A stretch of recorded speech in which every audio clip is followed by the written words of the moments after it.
ध्यान की कौन सी विधियां करें जिससे हम ध्यान के गहरे से गहरे अवस्था में पहुंच सकें। तो आज हम यह बात एक मॉन्क स्टोरी से, बुद्ध भिक्षु से समझते हैं। एक दफ़ा की बात है, एक मॉन्क भिक्षु था। वो दर दर भटक रहा था और एक समय ऐसा आया कि वो बहुत ज़्यादा परेशान हो गया कि इतने समय से वो ध्यान कर रहा है, उसे कुछ उसका अल्टीमेट गोल नहीं मिल रहा है। अर्थात वह जिस मुकाम में पहुंचना चाहता था ध्यान के, वह नहीं हो रहा था।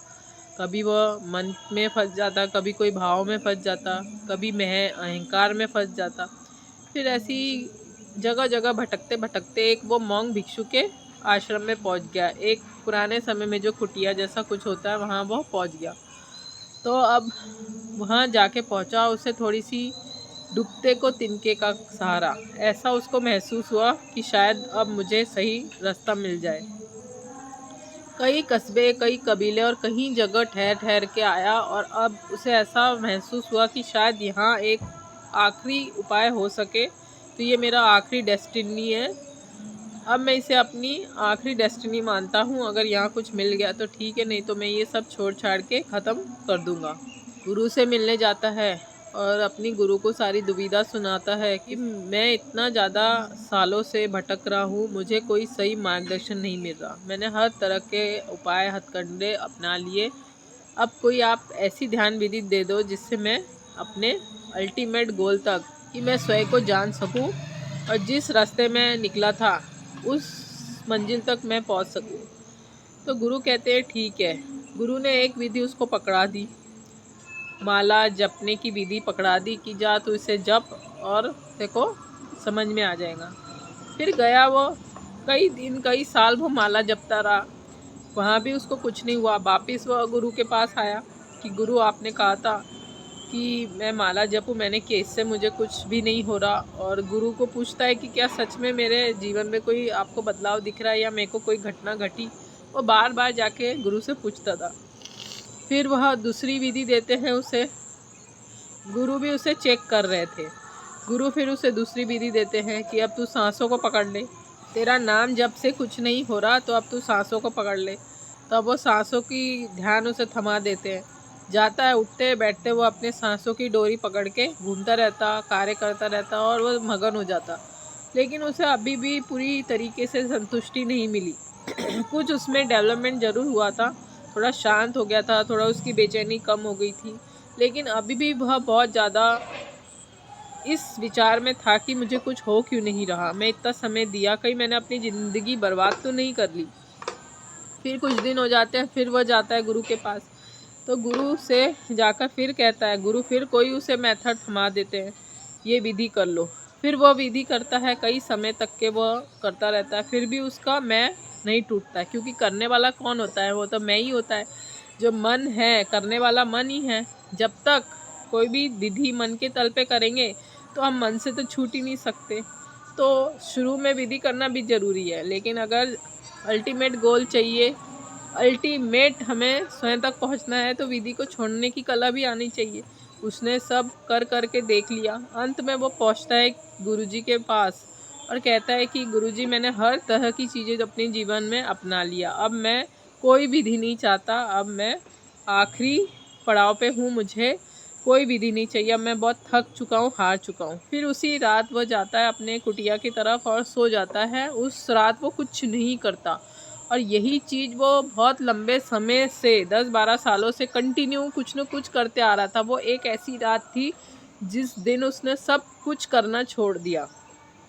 उसी रात को वो आत्म साक्षात्कार को उपलब्ध हो गया। वो उस बौद्ध भिक्षु ने, मॉन्क ने स्वयं को जान लिया और फिर उसके जो गुरु है वह उसके पास आते हैं और वो फूला ना समाता, वो गुरु के चरणों में गिर जाता।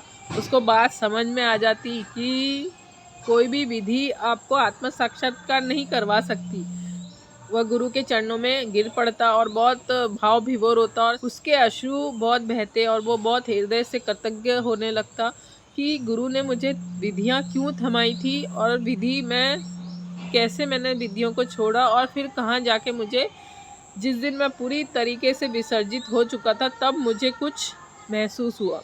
जो उसको आत्मज्ञान उसी क्षण महसूस हुआ कि उसने सारी विद्याएं छोड़ दी। पहले उसने करके देखा, फिर उसके बाद उसने छोड़ने का, जब वो बहुत लंबे समय से कर रहा था, वो उससे थक चुका था कि अब इन सब चीज़ों से कुछ नहीं होना, उसी रात उसको आत्मज्ञान हुआ।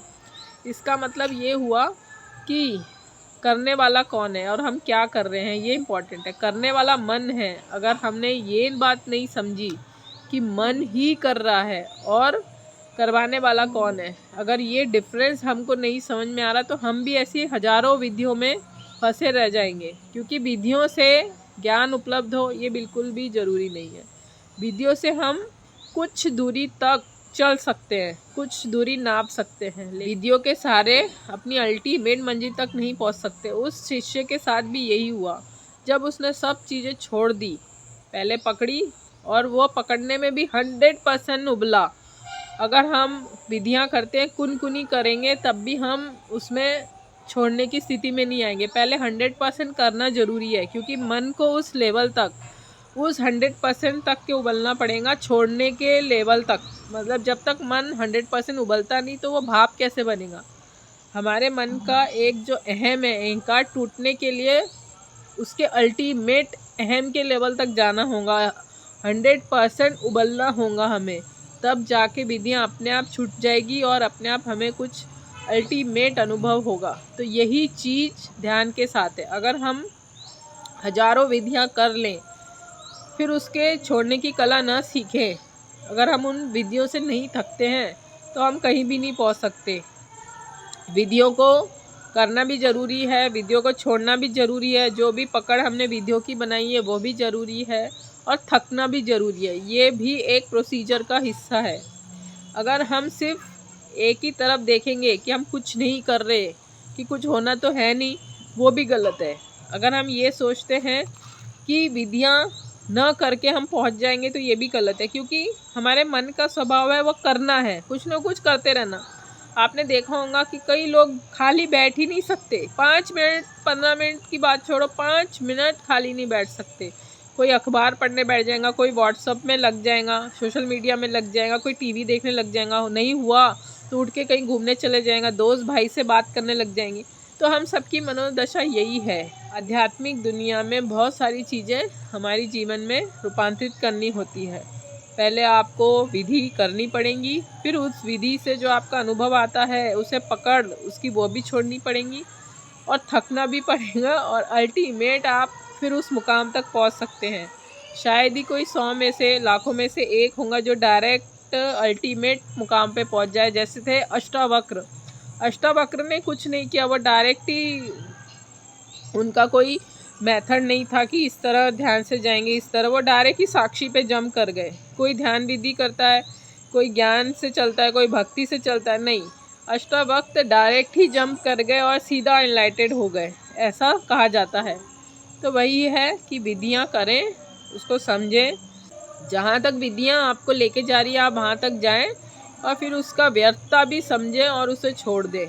अगर इस तरह आप 100% उबलते हैं, तो ही आप मंजिल तक पहुँच सकते हैं। कुनकुना कुछ भी नहीं चलेगा। अगर आप कुनकुने हैं, हाँ आज कर रहे, कर नहीं, परसों नहीं, तो ऐसे तो कुछ भी नहीं होगा। जो आपको ये बात का एहसास तभी होगा जब आप प्रॉपर ईमानदारी से कोई चीज़ कर रहे हैं। तो इस तरह वो मंग भिक्षु अपनी ध्यान विधियों की व्यर्थता समझ में आई, और उसने अपने आत्मज्ञान को, खुद को जान लिया। अब हमारी बारी है, हम भी स्पिरिचुअल अवेकनिंग में आगे बढ़ें। जहाँ तक के आप चल सकते हैं चले। अगर आप एक कदम उठाते हैं तो अस्तित्व आपके तब 100 कदम उठाता है। तो भटकने का तो कोई सवाल ही नहीं उठता। इसलिए कहा जाता है कि अप दीपो भव।